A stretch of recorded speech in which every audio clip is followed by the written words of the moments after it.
A Rússia está ficando sem tudo: aviões, navios, soldados e tanques, em uma guerra que foi planejada para durar alguns dias, se estendendo por 2 anos. Mas não era para ser assim. Quando Vladimir Putin lançou sua invasão da Ucrânia, era para ser uma operação rápida e decisiva. Suas tropas russas avançariam pela capital Kiev e tomariam um enorme pedaço do território ucraniano para si. E isso quase funcionou. Nos primeiros dias da invasão, as tropas russas conseguiram chegar aos arredores de Kiev antes de serem empurradas para fora da cidade. Então, veio o apoio quase unânime à Ucrânia por parte das grandes potências ocidentais. De repente, Putin se viu com uma guerra de grande escala em suas mãos. Uma guerra que, no momento da criação deste vídeo, já ultrapassou 2 anos.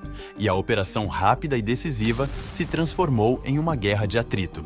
Você pode pensar que a Rússia está perfeitamente preparada para esse tipo de guerra. Ela tem um estoque quase infinito de tanques, armas, mísseis e equipamentos da época da União Soviética e pode continuar enviando soldados e equipamentos para a Ucrânia até que Kiev finalmente tenha que se render ao poder de Putin. Mas será que isso é realmente verdade? O exército russo ainda possui a mesma força que tinha no início da guerra? E a Rússia ainda tem estoques para conseguir sustentar uma longa guerra contra a Ucrânia apoiada pelo Ocidente? Sejam bem-vindos ao Agenda Militar, o melhor canal militar do Brasil. A verdade é que a Rússia se encontra à beira de ser vítima do enfraquecimento da guerra que ela mesma criou. Simplificando, a Rússia está ficando sem recursos, e se a Ucrânia continuar, poderá em breve se ver lutando contra uma Rússia enfraquecida que nem sequer consegue sustentar as tropas que tem no país. E nós já podemos ver esse enfraquecimento russo na prática, com a invasão em grande escala da Ucrânia sobre solo russo. Para explicarmos o enfraquecimento russo, começaremos com um dos principais equipamentos que a Rússia tem usado em sua invasão: os tanques. No papel, a Rússia é um gigante dos tanques. De acordo com o Global Firepower, que divulga rankings anuais de 145 nações militares em ordem de força em uma série de departamentos, nenhum outro país possui mais tanques do que a Rússia. Acredita-se que tenha um estoque de 14.777, sendo que 10.344 desses tanques estão prontos para combate.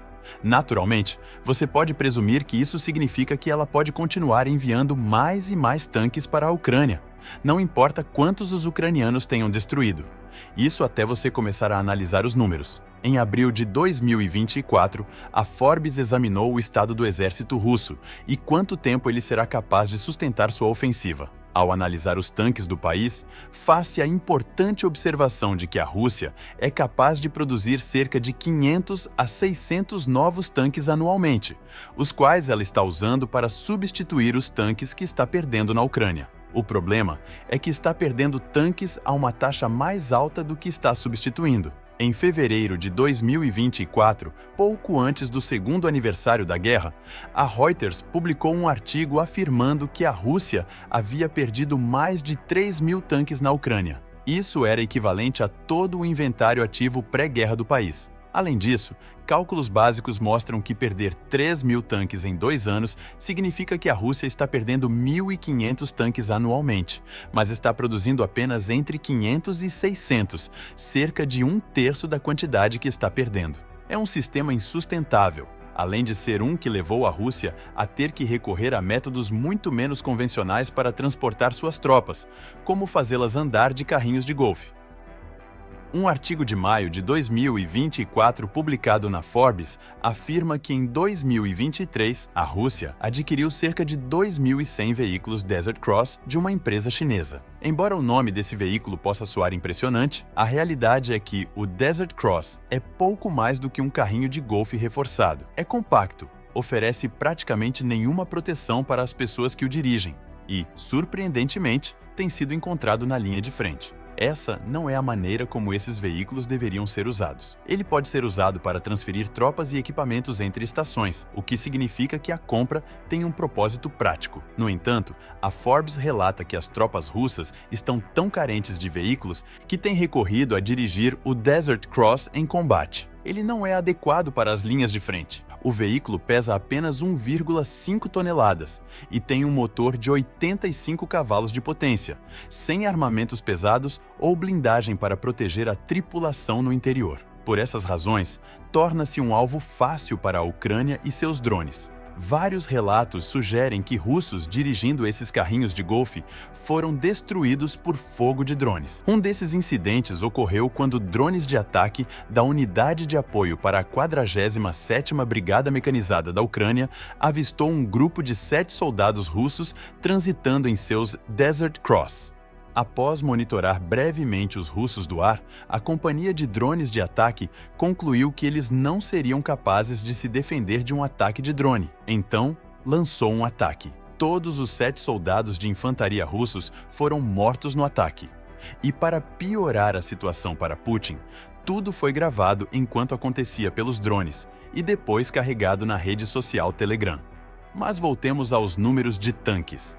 Embora a Rússia esteja construindo apenas tanques suficientes para substituir cerca de 1/3 de seu inventário anualmente, ela ainda é capaz de enviar mais tanques para a Ucrânia. Segundo Henry Boyd, que é pesquisador sênior em capacidade militar no Instituto Internacional de Serviços Estratégicos, estima-se que a Rússia conseguiu colocar entre 1.000 e 1.500 tanques em serviço entre fevereiro de 2023 e 2024, o que seria suficiente para substituir os tanques que já perdeu. O problema? A grande maioria desses tanques são modelos mais antigos, extremamente vulneráveis às defesas antitanque ucranianas, como o sistema Javelin. A situação é tão ruim, segundo Boyd, que apenas 200 dos tanques que a Rússia enviou para a Ucrânia durante esse período eram modelos novos. O restante eram tanques reformados, alguns datando da era soviética logo após a Segunda Guerra Mundial. Moscou tem sido capaz de trocar qualidade por quantidade, afirma Boyd, apontando que provavelmente poderia sustentar mais 3 anos de pesadas perdas de tanques, confiando e reformando seu inventário mais antigo. No entanto, quanto mais a Rússia depender desses tanques antigos, maiores podem ser essas perdas. Afinal, a Ucrânia já provou que tem a capacidade de destruir tanques em massa. Isso pode explicar por que estamos vendo algumas tropas russas recorrendo a dirigir carrinhos de golfe desprotegidos na Ucrânia. Seus tanques estão sendo destruídos a uma taxa tão rápida que simplesmente não há tanques suficientes para cobrir a linha de frente, que se estende por cerca de 965 quilômetros. Ainda assim, talvez não seja totalmente preciso dizer que a Rússia está ficando sem tanques. Ela ainda tem muitos tanques da era soviética, como os T-60 em seu estoque. Em vez disso, é mais preciso dizer que a Rússia está ficando sem tanques modernos que possam realmente ser eficazes no campo de batalha, forçando-a a depender de modelos antigos e desatualizados, que se tornam presas cada vez mais fáceis para a Ucrânia. Claro, ter que recorrer a esses estoques antigos também cria um problema para a Rússia no futuro. Se vencer a guerra na Ucrânia e depois decidir voltar sua atenção para outro país, como a Macedônia, precisará gastar anos reabastecendo seus suprimentos de tanques antes de poder lançar outro ataque no mesmo estilo que lançou na Ucrânia. Vemos uma situação semelhante com os veículos blindados da Rússia. A Rússia perdeu mais de 3.000 veículos de combate blindados entre fevereiro de 2023 e fevereiro de 2024, elevando suas perdas totais durante a guerra para 8.800. Isso significa que está perdendo veículos a uma taxa de cerca de 4.400 por ano, levando a uma taxa de atrito ainda maior do que está vendo com seus tanques. À primeira vista, isso deveria ser um problema para a Rússia, pelo menos se as estimativas produzidas pelo Instituto Real de Serviços Unidos de Londres, RUSI, forem confiáveis. Ele aponta que a Rússia está criando cerca de 4.500 veículos blindados por ano, o que é praticamente suficiente para compensar as perdas que está enfrentando nas linhas de frente ucranianas. Um par de analistas do RUSI, Nick Reynolds e Jack Watling, até apontam que essa taxa de fabricação de veículos blindados faz o Kremlin acreditar que pode sustentar a atual taxa de atrito até 2025. Mas há um problema.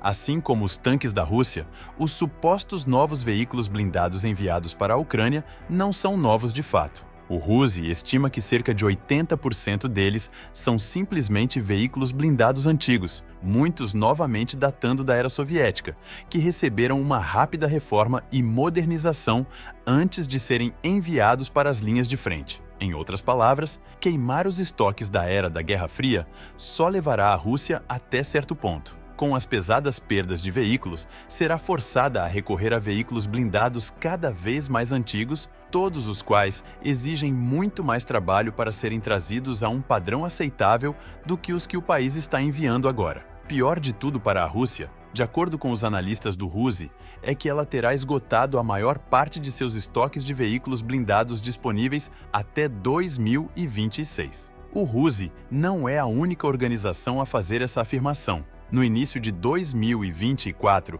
o Ministério da Defesa da Estônia também sugeriu que a Rússia está confiando demais em seus antigos estoques de guerra, preferindo reformar o que já tem em vez de construir novos veículos blindados. A análise estoniana examinou imagens de satélite para chegar a números aproximados da quantidade de veículos blindados russos que foram destruídos, estão atualmente ativos ou em armazenamento. A conclusão? A mesma que a do RUSI. As reservas de veículos blindados da Rússia se esgotarão em algum momento entre 2025 ou 2026. A solução aparentemente óbvia para esse problema é construir mais veículos blindados. Mas é aqui que a Rússia verá as sanções impostas contra ela por tantas nações ocidentais começarem a ter efeito.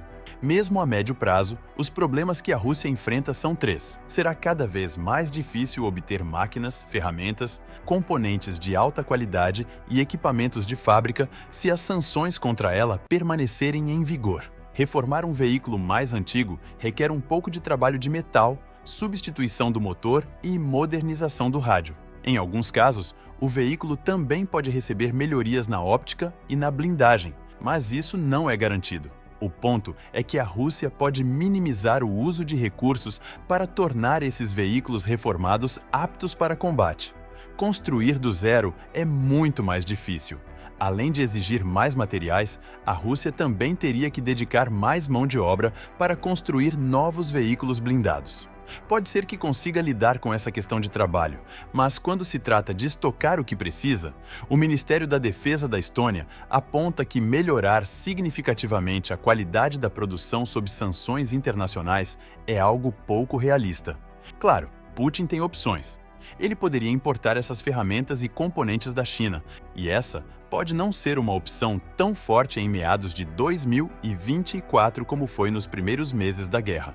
Os Estados Unidos ameaçaram repetidamente estender suas sanções à Rússia para a China. Pequim levou essa ameaça a sério. Os maiores bancos do país estão agora se afastando de financiar transações relacionadas à Rússia, forçando muitas empresas chinesas que ainda querem fazer negócios com a Rússia a agir na clandestinidade.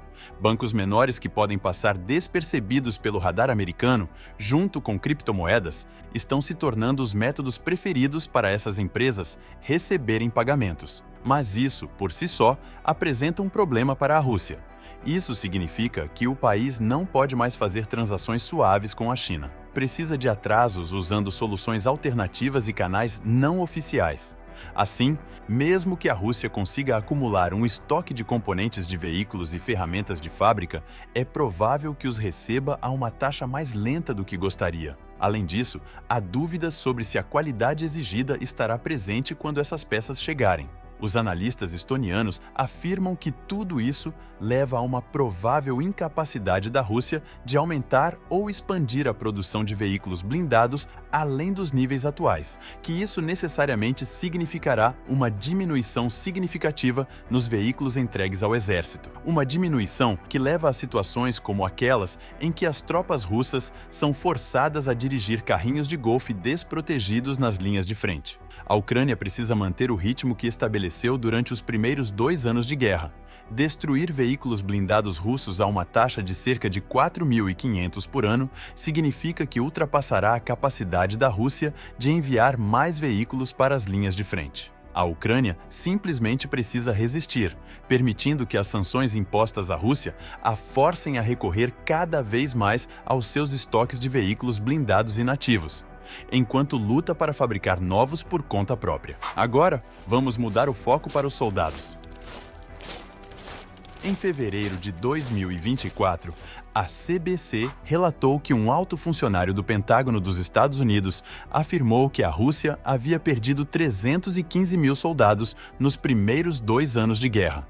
Para contextualizar, isso é equivalente a todo o exército que a Rússia enviou para a Ucrânia, o que significa que Moscou essencialmente precisou formar 2 exércitos para a guerra, e é perfeitamente capaz de fazer isso. Como relata o Global Firepower, a Rússia tem cerca de 69 milhões e 500 mil pessoas que poderiam fazer parte de suas forças armadas, com 46 milhões e 400 mil aptas para o serviço e um adicional de 1 milhão 275 mil atingindo a idade militar a cada ano. Se esse for o caso, como a Rússia poderia estar ficando sem pessoas para a guerra? Mesmo com a perda de mais de 300 mil soldados, e o número pode estar mais próximo de 400 mil se as estatísticas ucranianas forem precisas, a Rússia conseguiu tanto substituir suas tropas terrestres perdidas, quanto enviar mais pessoas para as linhas de frente quando necessário. Mas há vários problemas em jogo aqui. O primeiro é que muitos dos soldados russos simplesmente não querem estar na Ucrânia. Em abril de 2024, a AP News citou o veículo de mídia russo Mediazona, que apontou que houve mais de 7.300 casos de soldados russos desertando desde o início da guerra. Isso pode não parecer um número alto no contexto dos mais de 300 mil enviados para a Ucrânia, até que se perceba que isso representa um aumento de 6 vezes no número de desertores em comparação com o ano antes da guerra começar. E para piorar a situação, outros grupos em outros países também estão relatando números recordes de deserção russa. Por exemplo, Idit Lesson, que pode ser traduzido como Suma daqui, é um grupo operado por ativistas russos na Geórgia. Ele existe para ajudar soldados que desejam desertar a desaparecer do radar militar russo. Diz que apenas 3% dos pedidos que recebeu vieram de soldados russos que desejavam deixar o exército na primavera de 2023. Mas, em janeiro de 2024, esse percentual aumentou para cerca de 30%. Com o grupo recebendo cerca de 500 desses pedidos nos primeiros 2 meses de 2024. Novamente, esses números são pequenos no grande esquema do exército russo, mas indicam um problema de moral que pode levar a ainda mais soldados russos a desertarem à medida que a guerra continua. Além disso, mesmo aqueles que não desertam podem ainda assim carecer da moral necessária para lutar tão bem quanto poderiam, enfraquecendo a Rússia no processo. Quanto aos países, estão encontrando cada vez mais russos em suas fronteiras. O relatório da AP News aponta que os Estados Unidos concederam status de refugiado a menos de 300 russos em 2022. No entanto, a Alfândega e Patrulha de Fronteiras diz que encontrou mais de 57 mil russos tentando entrar nos Estados Unidos em 2023, 44 mil a mais do que encontrou em 2021. A França viu um aumento semelhante no número de cidadãos russos buscando asilo ou status de refugiado, com a AP News notando um aumento de 50% nos pedidos de asilo entre 2022 e 2023. E os dados da Alemanha são semelhantes. O país recebeu 7.663 solicitações de asilo de cidadãos russos pela primeira vez em 2023. O que é mais de 3 vezes a quantidade recebida em 2022. Não se sabe quantas dessas pessoas são ou foram soldados. Ainda assim, há uma clara tendência de cidadãos russos deixando seu país de origem porque não querem ser arrastados para uma guerra que claramente não apoiam. Em uma escala mais ampla, a BBC estima que entre várias centenas de milhares e vários milhões de russos deixaram suas casas até junho de 2023. Curiosamente, essa foi uma tendência mesmo antes da guerra na Ucrânia começar, com a BBC apontando que muitos que discordaram da anexação da Crimeia por Putin em 2014, juntamente com leis recentes que tornam mais fácil para a Rússia punir dissidentes, levaram muitos a sair. Novamente, esses números podem não parecer especialmente impressionantes no contexto de a Rússia ter milhões de pessoas em idade militar, mas, como acontece com o problema de moral que leva às deserções, eles indicam uma Rússia dividida. Mesmo alguns dentro da Rússia, incluindo aqueles que serviram em suas forças armadas no passado, acreditam que Moscou está se aproximando de ficar sem pessoas. Um ex-comandante russo chamado Igor Girkin afirmou que o exército da Rússia está com poucos efetivos e que é provável que o país não tenha planejado ofensivas em larga escala para 2024 à luz dessa questão. Girkin saberia. Agora, em uma prisão russa sob acusações de extremismo, ele desempenhou um papel fundamental em ajudar a Rússia a anexar a Crimeia em 2014. Ele acredita que a Rússia se encontra em um ponto em que já precisa tapar buracos nas fileiras e que Moscou praticamente não terá ninguém para lutar sua guerra, a menos que Putin mobilize pelo menos uma parte da população civil da Rússia.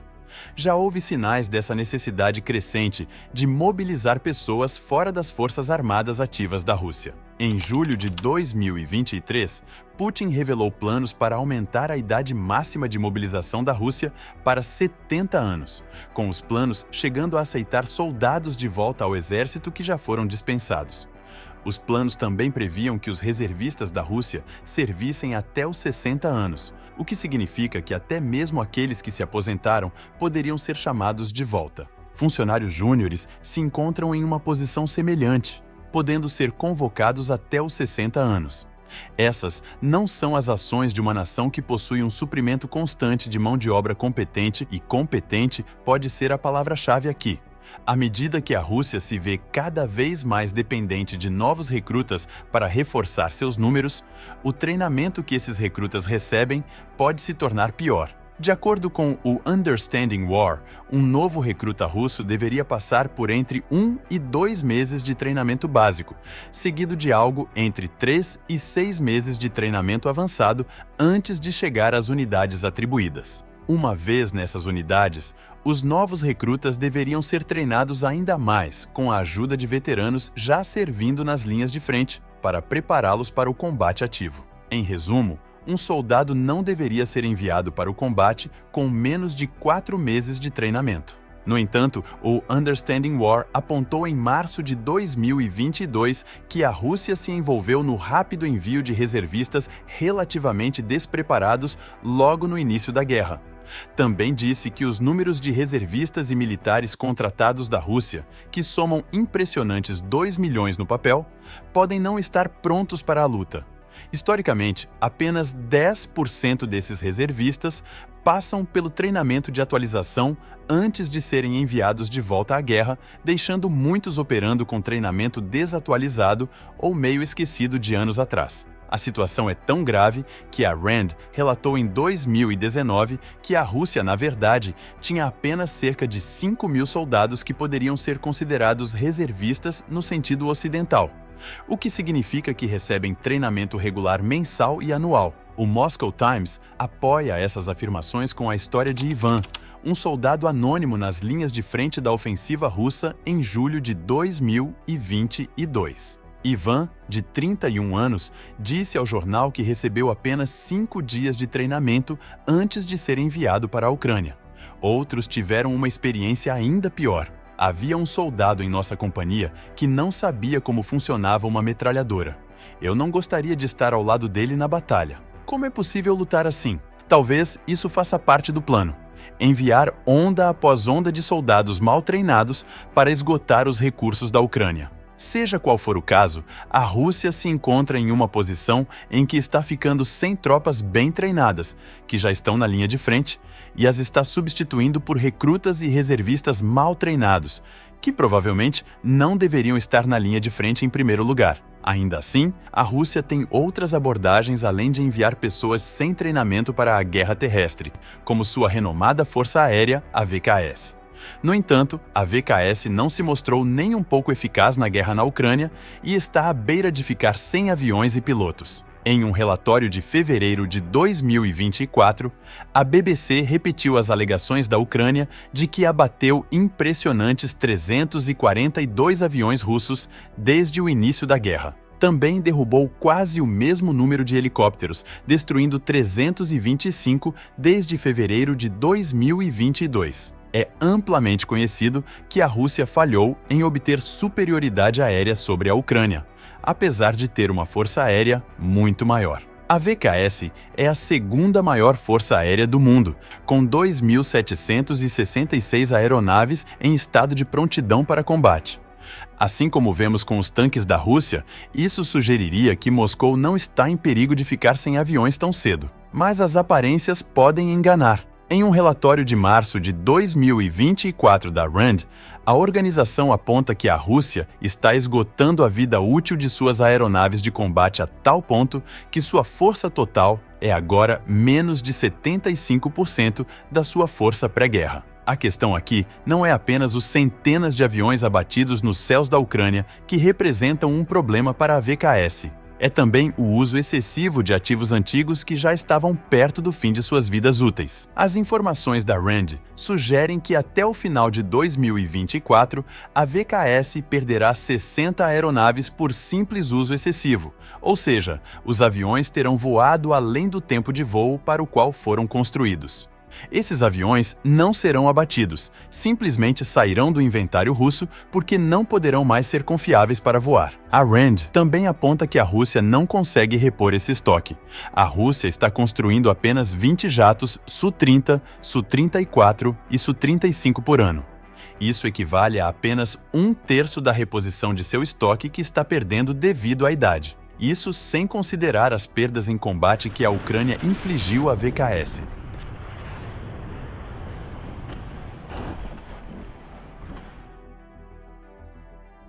Vale também mencionar que um pouco mais da metade das aeronaves táticas da VKS tem mais de 30 anos de idade, assim como acontece com os tanques. A Rússia está cada vez mais dependente de equipamentos antigos para manter seus ataques na Ucrânia. O problema que a VKS enfrenta é que seus aviões são muito mais delicados que os tanques no sentido mecânico. Um tanque da era soviética pode continuar funcionando com reformas e modernizações pelo tempo que for necessário, assumindo que não seja destruído em combate. Esse não é o caso para aeronaves antigas. Elas têm uma vida útil limitada e se tornam praticamente inúteis quando atingem o fim de sua jornada. A RAND especula que esses problemas de vida útil podem não afetar muito a Rússia na Ucrânia. O problema virá depois. A Rússia precisará reconstruir a VKS quando a guerra acabar. A VKS estará esgotada, com a Rússia sendo forçada a construir mais e novos aviões para substituir os modelos mais antigos que perdeu. É aí que entra em jogo a questão das sanções que afetam a produção de tanques. A Rússia terá dificuldade em construir mais aviões porque não consegue obter os materiais de que precisa. Talvez seja por isso que estamos vendo Moscou requisitar apenas cerca de 1/3 dos aviões que precisa para substituir aqueles que estão saindo de operação devido ao desgaste das aeronaves. A Rússia está confiando em aviões da era soviética que também se tornarão incapazes de voar, enquanto falha em reabastecer a VKS com jatos de quinta geração, que poderiam mantê-la competitiva com outros países após o fim da guerra na Ucrânia. E se você pensa que a situação das Forças Armadas russas não podem piorar, chegou a hora de falarmos sobre a Marinha Russa.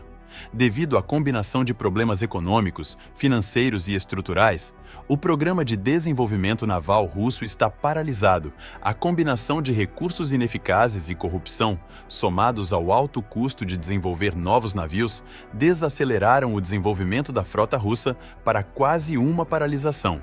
E para piorar tudo, as sanções ocidentais atingiram duramente a indústria de construção naval da Rússia. Essas sanções já existiam quando a Rússia anexou a Crimeia em 2014 e só se intensificaram desde o início da guerra na Ucrânia. Isso deixou a Marinha Russa isolada de grande parte do equipamento necessário para construir sua próxima geração de navios. No Mar Negro, a Ucrânia está devastando a frota russa a uma velocidade alarmante. Dos 36 navios de guerra que a Rússia tinha antes da guerra, 15 já foram afundados. A situação é tão crítica que a indústria de manufatura russa não consegue repor as perdas. Para piorar, a Turquia bloqueou a passagem de navios russos pelo Estreito de Bósforo, impedindo que outros navios de guerra russos entrem no Mar Negro para repor os navios, deixando a Rússia sem escolha a não ser reforçar sua frota com navios menores, que são alvos mais fáceis para os ataques ucranianos. E os estaleiros no Mar Negro, onde a Rússia tenta desesperadamente construir novas corvetas de mísseis, estão ao alcance dos drones ucranianos. A cada novo navio lançado, o risco de destruição é imediato. Um exemplo claro é o da corveta russa Cyclone, que entrou em serviço em julho de 2023 e em menos de um ano já está no fundo do mar, destruída em um ataque em Sebastopol. A crise no exército russo vai além dos navios, aviões, tanques e veículos blindados. As dificuldades não param por aí. Há relatos de que soldados russos foram enviados ao campo de batalha sem o equipamento básico. Em janeiro de 2023, um vídeo divulgado no Telegram mostrava soldados russos implorando por ajuda, com metralhadoras danificadas e sem suporte tático adequado. No vídeo, um dos homens diz: "Nosso comandante nos deu uma ordem para não recuar de nossas posições, mas o comandante não nos deu cobertura nem apoio. Só tínhamos metralhadoras e o resto das armas estava danificado." Esse vídeo destaca os constantes problemas de equipamento que a Rússia parece ter enfrentado na guerra na Ucrânia. Outros relatórios sugerem que as tropas russas receberam rações com 7 anos de validade vencida, novamente evidenciando a dependência de equipamentos antigos. E para piorar tudo, um relatório de fevereiro de 2024, publicado pela BBC, revela que a Rússia está enfrentando grandes dificuldades para produzir munições suficientes para sustentar o conflito. A guerra está esgotando os recursos russos em todos os níveis, deixando Moscou em uma situação cada vez mais precária. E esses não são seus únicos problemas. Mesmo no nível básico de equipamentos, a Rússia está lutando para fornecer aos seus soldados o que eles precisam no campo de batalha.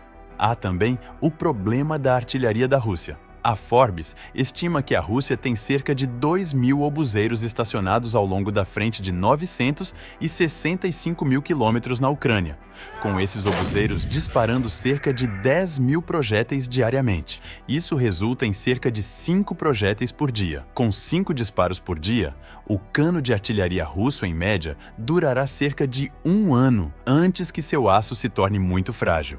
Esses canos precisam ser substituídos e, como bem explicamos, a Rússia está com dificuldades para isso. Um relatório sugere que a Rússia perdeu 1.143 peças para a Ucrânia desde o início da guerra, e a artilharia que ainda possui está se deteriorando. Isso levou a Rússia a abrir os estoques soviéticos e retirar milhares de obuseiros da era da Guerra Fria. Esses obuseiros não estão sendo enviados para as linhas de frente. Em vez disso, seus canos estão sendo retirados e utilizados para substituir os canos desgastados dos obuseiros atuais da Rússia. Mais uma vez, vemos a Rússia esgotando seus antigos estoques em vez de fabricar novos canos, talvez mais um efeito das sanções impostas contra ela. Tudo isso nos leva a uma pergunta final. A Rússia tem equipamento suficiente para vencer a guerra na Ucrânia? As chances são de que sim, se a guerra durar mais 1 ano ou 2. Mas o mais preocupante para a Rússia é o estado em que seu exército estará quando a guerra terminar. A Rússia ainda será vista como uma das potências militares dominantes no mundo? Ou o exército russo estará tão esgotado com as perdas na guerra e as sanções que nunca mais conseguirá se recuperar como uma nação poderosa novamente? Se você gostou desse vídeo, peço que clique no botão de gostei, se inscreva no canal para apoiar nosso trabalho e deixe sua opinião nos comentários. E se você deseja saber sobre a guerra do lado russo, assista ao nosso último documentário sobre um mercenário chinês que luta pela Rússia, onde ele conta sobre suas experiências na linha de frente. Clique no vídeo que está aparecendo em sua tela. Espero te ver lá. Até mais e um abraço!